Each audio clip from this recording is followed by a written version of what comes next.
Something is very wrong in Beyond the Gates. And the scariest part, it's not the violence. It's how logical everything is becoming. You feel it too, right?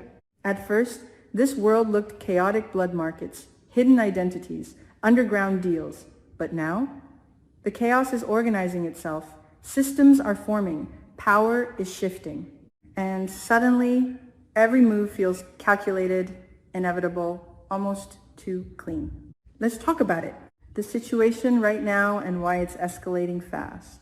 Here's the short version, but stay with me because every detail matters. Jacob is losing control. Not dramatically, not in a loud, explosive way, but quietly, strategically, piece by piece. The plasma ring is evolving faster than he can track, and even with Smitty embedded inside, the operation isn't just slipping through his fingers. It's adapting around him. That's the key difference. This isn't a static enemy. It's an organism. And then there's Leah. We, as viewers, can already see it. The clues are there, almost screaming at us.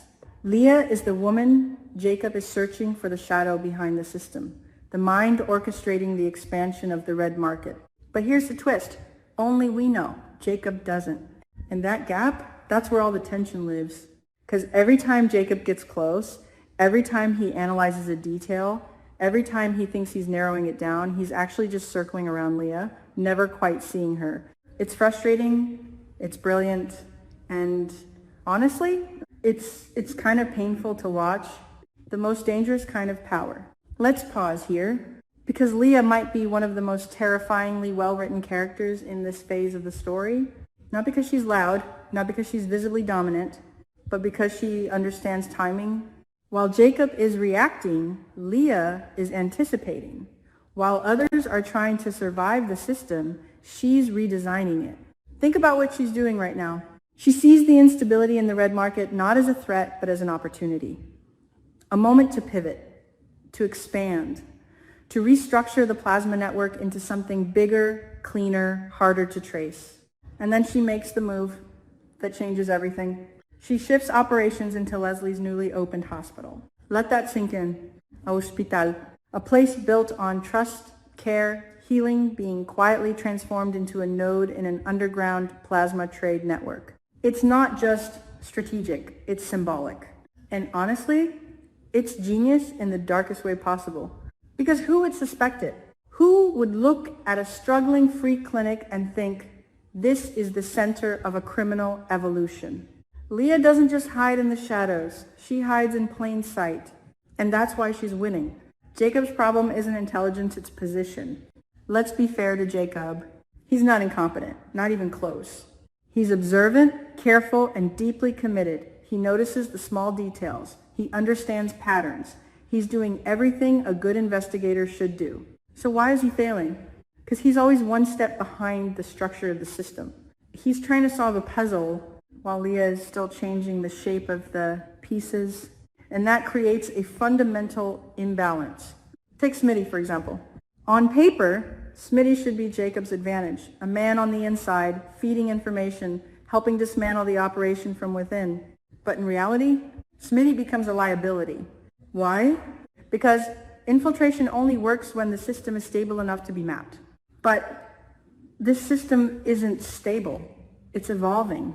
So instead of giving Jacob clarity, Smitty is stuck in uncertainty, feeding fragmented information that quickly becomes outdated. And worse, his presence puts him at risk without guaranteeing results. That's the tragedy here. Jacob is playing chess. Leah is rewriting the rules of the game.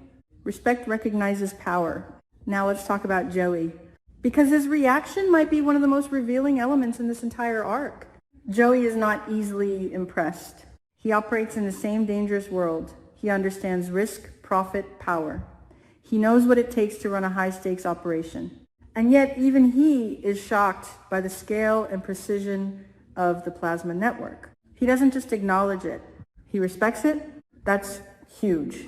When someone like Joey looks at an unseen leader and thinks, whoever is behind this, they're on another level, you know we're dealing with something serious.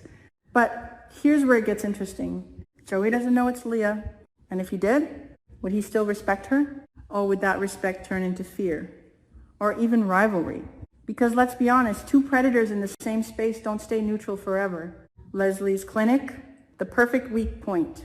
Now we get to one of the most painfully realistic parts of the story. Leslie, she's overwhelmed. Her free clinic is struggling. Resources are limited. The demand is growing faster than she can handle. And she reaches out for help. First to Eva, rejected, then potentially to Joey. And this is where the story becomes almost uncomfortably smart. Because this isn't just a plot convenience. It's a systemic vulnerability. When legitimate systems are underfunded, overstretched, and desperate, they become entry points. Leah doesn't need to break in. She just needs to offer a solution. Moving the plasma operations into Leslie's hospital isn't just about avoiding surveillance. It's about embedding the network into a structure that already has legitimacy. And once it's inside, it's almost impossible to remove without collapsing the entire system. That's the real danger. Not the crime itself, but how deeply it integrates into something that's supposed to be good. Grayson, the silent variable.